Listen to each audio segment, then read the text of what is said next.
Special live నేను రమా మండవ ఈ రోజు లైవ్ లో భాగంగా మనం తీసుకోబోతున్న టాపిక్ ఏంటంటే టీడీపీ అధినేత చంద్రబాబు నాయుడు హస్తిన వెళ్ళబోతున్నారా అంటే అవుననే చెప్పాలి.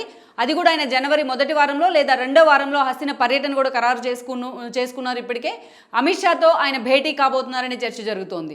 మరోవైపు జనసేన అధినేత పవన్ కళ్యాణ్ కూడా చంద్రబాబు నాయుడుతో పాటు ఢిల్లీ వెళ్ళబోతున్నారు. ఆయన కూడా అమిత్ షాతో భేటీ కాబోతున్నారని కూడా చెప్తున్నారు. అటు చంద్రబాబు నాయుడు ఇటు పవన్ కళ్యాణ్తో ముందు సోలోగా భేటీ అయిన తర్వాత ఉమ్మడి భేటీకి కూడా అమిత్ షా సిద్ధమవుతున్నారని కూడా చెప్తున్నారు. అయితే వీళ్ళు ఢిల్లీ వెళ్తున్న పరిస్థితుల్లో ఈ రోజున ఆ దిశగా ఇప్పటికే తన పర్యటన కూడా చంద్రబాబు నాయుడు కానీ పవన్ కళ్యాణ్ ఖరారు చేసుకుంటున్న పరిస్థితి ఉంది. సో అలాంటి సిచ్యువేషన్లో వీళ్ళిద్దరూ కూడా ఢిల్లీ వెళ్ళినట్లయితే ఈ మూడు పార్టీల మధ్య పొత్తుల దిశగా మరో అడుగు ముందుకు పడబోతోందా అన్న లీకులు కూడా వస్తున్నాయి. అసలు వీళ్ళిద్దరూ భేటీ కావడానికి కూడా అమిత్ షాతో అదే కారణమన్న చర్చ ఉంది. ఎందుకంటే తెలంగాణ ఎన్నికల ఫలితాల తర్వాత బీజేపీ నిజంగానే టీడీపీ మీద ప్రెజర్స్ అయితే పెడుతూ ఉంది. పొత్తుల విషయంలో ఎలాగైనా పొత్తుల్లో కలిసి రావాలి తమతో పాటు అని. సో అలాంటి సిచ్యువేషన్లో ఈరోజు బీజేపీ విషయంలో మాత్రం టీడీపీ వెనకడుగు వేయలేని కొన్ని పరిస్థితులు అయితే ఉన్నాయనుకోవాలి. ఇక పవన్ కళ్యాణ్ లాంటి వాళ్ళు కూడా డే 1 నుంచి టీడీపీతో కలిసి అడుగులు వేస్తామని మాట్లాడుతూ ఇప్పుడు కలిసి పోటీ చేయడానికి నిర్ణయించుకున్న క్రమంలో బీజేపీతో పొత్తుల దిశగా కూడా టీడీపీని ఆయనే నడిపిస్తూ ఉన్న పరిస్థితి అయితే కనిపిస్తోంది.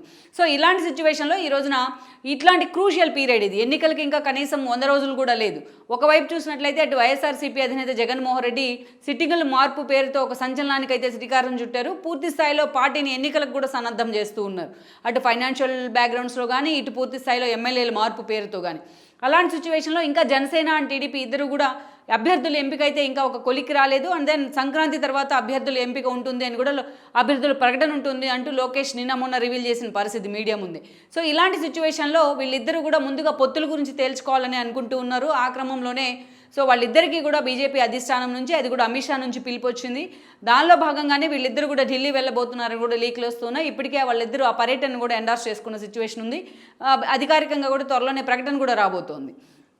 సో ఇప్పుడున్న పరిస్థితుల్లో బీజేపీ వైపు నుంచి అమిత్ షా ఎందుకు టీడీపీతో పొత్తుల దిశగా లీడ్ చేస్తూ ఉన్నారు?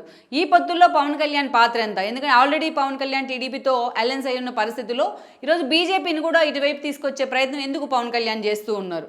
ఈరోజు గత ఎన్నికల తర్వాత ఉన్న ఒక బెటర్ ఎక్స్పీరియన్స్ దృష్ట్యా 2014 తర్వాత ఉన్న ఒక చేదు అనుభవాల దృష్ట్యా బీజేపీతో జతకట్టేందుకు టీడీపీ ఎంతవరకు కూడా అంగీకరిస్తుంది? ఈరోజు బీజేపీ అగ్రనేతలంతా కూడా చంద్రబాబు నాయుడు మీద అదే స్థాయిలో ప్రెజర్స్ తీసుకొస్తున్నారనే ప్రచారంలో వాస్తవం ఎంత? సో ఇప్పుడున్న పరిస్థితుల్లో ముస్లిం మైనార్టీలంతా తిరిగి టీడీపీ వైపు రాబోతున్నారనే ప్రచారం జరుగుతున్న ఈ సిచ్యువేషన్లో బీజేపీతో పొత్తులు పెట్టుకుంటే కొత్తగా టీడీపీకి వచ్చే ఫాయిదా ఏంటి? సో ఈ ప్రశ్నలన్నీ కూడా ఈరోజు చాలా సీరియస్గా చర్చనీయాంశమయ్యాయి. ఇదే సమయంలో 2014 నాటి ఎన్నికల పరిణామాలు కూడా ఇక్కడ తెర మీదకి వస్తూ ఉన్నాయి. మనం చూసినట్లయితే బీజేపీతో చాలా సీరియస్గా టీడీపీ తన సుదీర్ఘ రాజకీయ చరిత్రలో సత్సంబంధాలు అయితే కొనసాగిస్తూ వచ్చింది. ఎన్టీఆర్ హయాం మొదలుకొని చంద్రబాబు నాయుడు చేతిలోకి పార్టీ వచ్చిందాక ఒక యునైటెడ్ ఫ్రంట్ తీసుకున్నా, ఒక నేషనల్ ఫ్రంట్ తీసుకున్నా, జాతీయ రాజకీయాల్లో టీడీపీ అనేక సార్లు చక్రం తిప్పిన పరిస్థితులు ఉన్నాయి. ఎన్టీఆర్ చేతిలోంచి చంద్రబాబు నాయుడు చేతిలోకి పార్టీ వచ్చిన తర్వాత వాజ్పేయి ప్రభుత్వానికి ఆ రోజు అన్కండిషనల్గా చంద్రబాబు నాయుడు మద్దతు ప్రకటించిన పరిస్థితి ఉంది. సో అదే స్థాయిలో వాజ్పేయి మొదలుకొని ఉమాభారతి వరకు, కళ్యాణ్ సింగ్ మొదలుకొని అద్వానీ వరకు, ఇక ఆర్ఎస్ఎస్ ప్రముఖులతో కూడా చంద్రబాబు నాయుడుకి సత్సంబంధాలు ఉన్నాయి. అదే స్థాయిలో ఆయన సత్సంబంధాలను కూడా మెయింటైన్ చేస్తూ వస్తుంటారు. ఇక ఎప్పుడైతే 2004, 2009లో చంద్రబాబు నాయుడు అధికారానికి దూరం అయిన తర్వాత బీజేపీ టీడీపీ మధ్య సంబంధాలకు కూడా కొంచెం దూరం పెరిగింది. ఆ తర్వాత అప్పట్లోనే గుజరాత్ సీఎంగా ఉన్న మోడీ గుజరాత్ అల్లర్ల విషయంలో ఆయన అక్యూజ్డ్ కావడం కానీ, ఆ సమయంలో ఆయన్ని ఉద్దేశించి చంద్రబాబు చేసిన కొన్ని కామెంట్స్ కానీ అప్పట్లో వివాదాస్పదమయ్యాయి. ఇక ఎస్పెషల్లీ 2014 సమయం గురించి మనం ఇక్కడ హైలైట్ చేసుకోవాలి. 2014లో రాష్ట్ర విభజన జరిగింది. తెలంగాణ రాష్ట్రం సిద్ధించింది అండ్ దాన్ని ఏపీ అనాథగా మిగిలి ఉన్న పరిస్థితి ఉంది. ఇలాంటి సిచ్యువేషన్లో బీజేపీ ఆ రోజున ప్రధాన అభ్యర్థిగా మోడీని ప్రకటించింది. ఎన్డీఏని బలోపేతం చేసే ప్రయత్నాన్ని కూడా తన భుజానికి ఎత్తుకున్నారు మోడీ ఆ రోజున. ఈ క్రమంలోనే ఆ రోజున బాలకృష్ణ హైదరాబాద్ వచ్చి మరి బాలకృష్ణతో కూర్చున్నారైనా. సో బాలకృష్ణని ఒప్పించి మరి టీడీపీని ఎన్డీఏలో చేర్చే విధంగా ఆయన కన్విన్స్ చేయగలిగారు. సో చంద్రబాబు నాయుడు కూడా ఆ రోజు ఏపీ అనాథగా ఉన్న పరిస్థితుల్లో మిగతా రాష్ట్రాలతో పాటు ఏపీ కంపేట్ అవ్వాలి అంటే ఆబ్వియస్లీ కేంద్రంలో అధికారంలోకి రాబోతున్న పార్టీతో ఒక పొత్తుండాలని కూడా ఆయన ఆలోచన చేశారు. ఈ క్రమంలోనే ఆయన ఎన్డీఏతో కూడా అలయన్స్ అయ్యారు. 2 ఏళ్ల పాటు ఈ పొత్తు బాగానే కొనసాగుతూ వచ్చింది. విభజన హామీల వేదికగా ప్రత్యేకించి ఏదైతే స్పెషల్ స్టేటస్ పేరుతోని ఆ రోజున ఆ ప్లేస్లో నీతి ఆయోగ్ ప్యాకేజీని ప్రకటించడం, ఆ ప్యాకేజీకి చంద్రబాబు నాయుడు చట్టబద్ధత అడిగే ప్రయత్నం చేయడం. సో ఇలాంటి ఇష్యూస్ అన్నీ కూడా బీజేపీకి అండ్ దెన్ చంద్రబాబు నాయుడుకి మధ్య ఒక డ్రిఫ్ట్ని తీసుకొచ్చాయి. ఆ వ్యాక్యూమ్లోకి వైసీపీ వెళ్ళడంలో పూర్తి స్థాయిలో సక్సెస్ అయింది అనుకోవాలి. బీజేపీకి దగ్గర అవడంలో కూడా విజయ్ సైడెడ్ లాంటి వాళ్ళ మైండ్ గేమ్తోని. ఈ క్రమంలోనే ఈ పోరాటం ఆ తర్వాత ధర్మ పోరాట దీక్షల పేరుతో చంద్రబాబు నాయుడు ఏపీ గల్లీ నుంచి ఢిల్లీ దాకా కూడా హడావిడి చేశారు. ఇక ఎన్నికల నాటికి మోడీ అండ్ చంద్రబాబు నాయుడు ఇద్దరు కూడా వ్యక్తిగత విమర్శలు చేసుకున్నారు. ఈ క్రమంలోనే జగన్మోహన్ రెడ్డి బీజేపీకి పూర్తిగా దగ్గరయ్యారు. అటు టీఆర్ఎస్ సహకారంతో ఆ రోజున బీజేపీ జగన్మోహన్ రెడ్డిని ఏపీలో సీఎంగా ప్లాన్ చేయడంలో కూడా సక్సెస్ అయింది. ఇందులో వాస్తవం కూడా ఉంది. ఇక తాను ప్రతిపక్ష నేతకు పరిమితమైన దగ్గర నుంచి చంద్రబాబు నాయుడు బీజేపీ విషయంలో పూర్తి స్థాయిలో సైలెంట్ అయ్యారు. రాష్ట్ర ప్రయోజనాలకే తనకు ముఖ్యమంటూ కూడా జగన్మోహన్ రెడ్డి ఇష్యూస్ని ఆయన టార్గెట్ చేస్తూ వస్తున్నారు. అయితే ఇదే సమయంలో ఎన్డీఏ రోజు రోజుకి బలహీనపడుతూ వచ్చింది. గతంలో మోడీ ప్రధాని అయిన కొత్తలో ఉన్న ఎన్డీఏ అంత స్ట్రాంగ్గా ఈరోజు ఎన్డీఏ ఫోర్స్ లేదని చెప్పాలి. ఎందుకంటే ఈరోజు నితీష్ మొదలుకొని బీహార్ నుంచి ఇటు శివసేన దాకా అనేక మంది బయటకు వచ్చిన పరిస్థితి. అన్నా డిఎంకే బయటకు వచ్చేసింది. అండ్ దెన్ ఈరోజు స్టాలిన్ లాంటి వాళ్ళు కాంగ్రెస్తోనే ఉన్నారు. అండ్ దెన్ పినరయి విజయన్ లాంటి వాళ్ళు కేరళ నుంచి ముందు నుంచి కూడా వాళ్ళు కాంగ్రెస్కే మద్దతు ఇస్తూ ఉన్నారు. హేమంత్ సోరెన్ లాంటి వాళ్ళు కూడా కేసుల పరంగా అటు బీజేపీని వ్యతిరేకించి బయటకు వచ్చిన పరిస్థితి. ఈరోజు కేవలం ఉద్ధవ్ ఠాక్రే ఆయన పూర్తి స్థాయిలో పక్క నుండి పేరు ఈరోజు గవర్నమెంట్ పడిపోయిన తర్వాత ఆయన్ని గవర్నమెంట్ని చీల్చిన పూర్తి స్థాయిలో ఈ రోజున ఏదైతే ఏక్నాథ్ షిండేకి చెందిన శివసేన మాత్రమే ఈరోజు ఎన్డీఏతో ఉంది. సో అలా ఎక్కడ చూసినా ఇక ఏపీకి వచ్చినట్లయితే జగన్మోహన్ రెడ్డి అధికారికంగా పొత్తులు లేకపోయినా అనధికారికంగా బీజేపీతో పొత్తులు కొనసాగిస్తున్నారు. వేరేజ్ ఇక తెలంగాణకు వచ్చిన సేమ్ కేసీఆర్ది కూడా మొన్నటి వరకు అదే పరిస్థితి అనుకోవాలి. ఇప్పుడు అక్కడ కాంగ్రెస్ వచ్చింది. కర్ణాటకలో అండ్ దెన్ తెలంగాణ మీద చాలా సీరియస్గా బీజేపీ ఫోకస్ పెట్టిన సదరన్ స్టేట్స్ మీద ఆ దిశగా ఆ రెండు స్టేట్స్ని కైవసం చేసుకోలేని పరిస్థితి ఉంది. అందుకే ఈరోజు ఎన్డీఏని బలోపేతం చేసుకోవాల్సిన సిచ్యువేషన్ అయితే బీజేపీ ముందుంది. అది బీజేపీకి ఒక సవాల్ కూడా. ఎందుకంటే ఇండియా కూటమి రోజు రోజుకు బలపడుతున్న పరిస్థితుల్లో కర్ణాటక అండ్ దెన్ తెలంగాణ లాంటి ఒక స్ట్రాంగ్ స్టేట్స్ అన్నీ కూడా కాంగ్రెస్ మైండ్ సిచ్యువేషన్ ఉంది. సో అందుకే ఈరోజు బీజేపీ చాలా కీన్గా ఈ పరిణామాలను గమనిస్తోంది. ఏ చిన్న అవకాశం తమకు రాజకీయంగా ఉపయోగపడ్డా ఏ స్టేట్లో అయినా దాన్ని అనుకూలంగా మార్చుకునే ప్రయత్నం చేస్తోంది. దానిలో భాగంగానే ప్రత్యేకించి గత 2.5 ఏళ్లుగా చంద్రబాబు నాయుడు మీద బీజేపీ ఫోకస్ పెట్టింది. First of all Alluri Sitaramaraju విగ్రహావిష్కరణకు చంద్రబాబు నాయుడిని స్వయంగా ఆహ్వానించడం జరిగింది భీమవరంలో. అండ్ దెన్ G20 సన్నాహక సమావేశానికి కూడా చంద్రబాబు నాయుడిని పీఎంఓ నుంచి ఆహ్వానం వచ్చింది. అండ్ దెన్ మోడీ కూడా ఆయనతో భేటీ అయ్యారు. ఆ తర్వాత చూసినట్లయితే ద్రౌపది ముర్ముని ఏదైతే రాష్ట్రపతి అభ్యర్థిగా ప్రకటించిన క్రమంలో స్వయంగా బీజేపీ టీడీపీ మద్దతు కోరింది. చంద్రబాబు నాయుడు కూడా ఆ రోజు ఇనిషియేట్ చేయడం జరిగింది. ఇక మొన్నటి ఎన్టీఆర్ కాయిన్ రిలీజ్ వరకు కూడా అనేక సార్లు బీజేపీ చంద్రబాబు నాయుడు ప్రతి అంశంలో కూడా ఇన్వాల్వ్ చేస్తూ వచ్చింది. ఇక తను జైలుకు వెళ్లే ముందుగా చంద్రబాబు నాయుడు అమిత్ షాతో కూడా భేటీ అయ్యి ఉన్నారు. అప్పట్లోనే పొత్తులు దిశగా అమిత్ షా ఇనిషియేట్ తీసుకునే ప్రయత్నం చేశారు. 12 ఎంపీ సీట్లు అడిగినా చంద్రబాబు మాత్రం దానికి ఖచ్చితంగా లేదని తేల్చి చెప్పేశారన్న ప్రచారం జరిగింది. ఇక చంద్రబాబు నాయుడు స్కిల్ డెవలప్మెంట్ కేసులో అరెస్ట్ అయినప్పుడు ఆ వెనుక జగన్మోహన్ రెడ్డి హస్తం ఎంత ఉందో పూర్తి స్థాయిలో బీజేపీ హ్యాండ్ కూడా అంతే ఉందన్న ఒక ప్రచారం జరిగింది.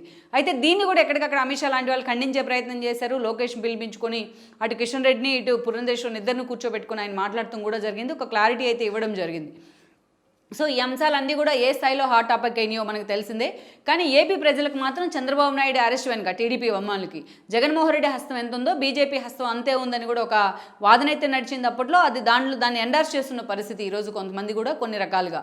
సో అదేవిధంగా ఇక టీడీపీ నుంచి ఎన్నిసార్లు ఎంతమంది అపాయింట్మెంట్ అడిగినా ఇవ్వకుండా జగన్మోహన్ రెడ్డికి వెంటనే అపాయింట్మెంట్స్ ఇవ్వడం కానీ, లోకేష్ లాంటి వాళ్ళు బయటకు వచ్చిన తర్వాత బీజేపీ చంద్రబాబు నాయుడు అరెస్ట్ వెనుక లేదంటూ పురంధేశ్వర్ లాంటి వాళ్ళు ట్వీట్ చేయడం కానీ, సో ఇలాంటివన్నీ కూడా బీజేపీ మీద అనేక అనుమానాలు అయితే పెంచుతూ వచ్చాయి. అయితే ఎస్పెషల్లీ చంద్రబాబు నాయుడు రిలీజ్ అయిన తర్వాత ఆయన జైల్లో ఉన్న సమయంలో ఒక మొత్తం జాతీయ స్థాయిలోని అంతర్జాతీయ స్థాయిలోని ఆయనకు వచ్చిన ఒక అప్లాజ్ కానీ, ఆయనకు వచ్చిన ఒక సెంటిమెంట్ కానీ, ఒక ఇమేజ్ కానీ ఆయన జైలు నుంచి రిలీజ్ అయిన తర్వాత కూడా అది రిఫ్లెక్ట్ అయింది. సో ఈ క్రమంలోనే చంద్రబాబు నాయుడుతో సంబంధించి ఆయన అరెస్ట్కి సంబంధించి ఆయన అరెస్ట్ మీద వచ్చిన ఒక సింపతికి సంబంధించి అమిత్ షా సర్వేలు కూడా చేయించుకున్నారు. ఆ సర్వేల్లో చంద్రబాబు నాయుడుకి టీడీపీకి అనుకూలంగా రిపోర్ట్లు వచ్చాయి. ఇదే సమయంలో జనసేన అధినేత పవన్ కళ్యాణ్ కూడా పొత్తుల్ని ఇనిషియేట్ చేస్తున్న పరిస్థితుల్లో ఈరోజు ఏ సర్వేని కదిలించినా జనసేన టీడీపీ కూటమి కలిసి రేపు అధికారాన్ని రాబోతున్నాయి. ఒక బంపర్ మెజారిటీతో అన్న సర్వేలు వస్తూ ఉన్నాయి. ఈవెన్ జగన్మోహన్ రెడ్డి చేయించుకున్న సర్వేల్లో కూడా.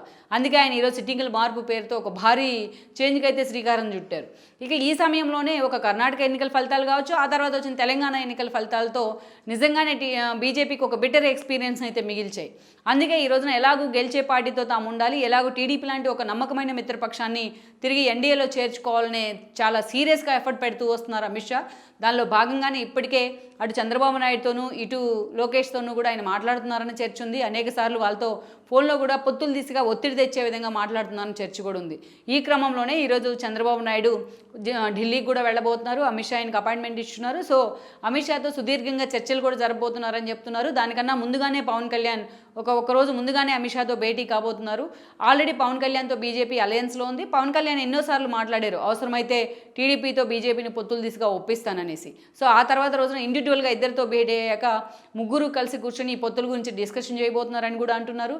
అయితే ఈరోజు బీజేపీ మాత్రం పొత్తులకు వెళ్ళాలంటే కొన్ని సీట్లని ఎంపీ సీట్ల విషయం మీద చాలా సీరియస్గా ఎఫర్ట్ పెడుతున్నట్టు ప్రచారం జరుగుతున్నా కేవలం 2 ఎంపీ స్థానాలకు ఒక 3 ఎమ్మెల్యే సీట్లకు మాత్రమే చంద్రబాబు నాయుడు అంగీకరించే అవకాశం ఉందన్న చర్చ అయితే జరుగుతోంది. ఏది ఏమైనప్పటికీ ఈరోజు పవన్ కళ్యాణ్ ఈ భేటీలో కూడా కీలకం కాబోతున్నారు. వన్స్ అమిత్ షాతో చంద్రబాబు నాయుడు కూర్చున్నట్లయితే స్టేట్లో బీజేపీ అండ్ జనసేన పొత్తులకు సంబంధించి బీజేపీ పొత్తులకు సంబంధించి కూడా ఒక క్లారిటీ అయితే రాబోతోంది. ఆల్మోస్ట్ ఇప్పటికే 99% కూడా బీజేపీతో పొత్తులు పెట్టుకునేందుకు పూర్తి స్థాయిలో టీడీపీ క్యాడర్ను కూడా మౌఖికంగా చంద్రబాబు నాయుడు సిద్ధం చేస్తున్నారన్న కొన్ని వాదనలు కూడా వినిపిస్తున్నాయి. అయితే ఇదే ఇప్పుడున్న పరిస్థితుల్లో బీజేపీతో పొత్తులకు వెళ్ళడం అనేది, బీజేపీతో కలిసి రేపు ఎన్నికలను ఫేస్ చేయడం అనేది పూర్తి స్థాయిలో ఒక పార్టీ క్యాడర్కి ఒక సెట్ బ్యాక్ కానీ ఒక ఆత్మన్యూనతలో వాళ్ళు పడే అవకాశం ఉందన్న అంచనాలు కూడా ఉన్నాయి.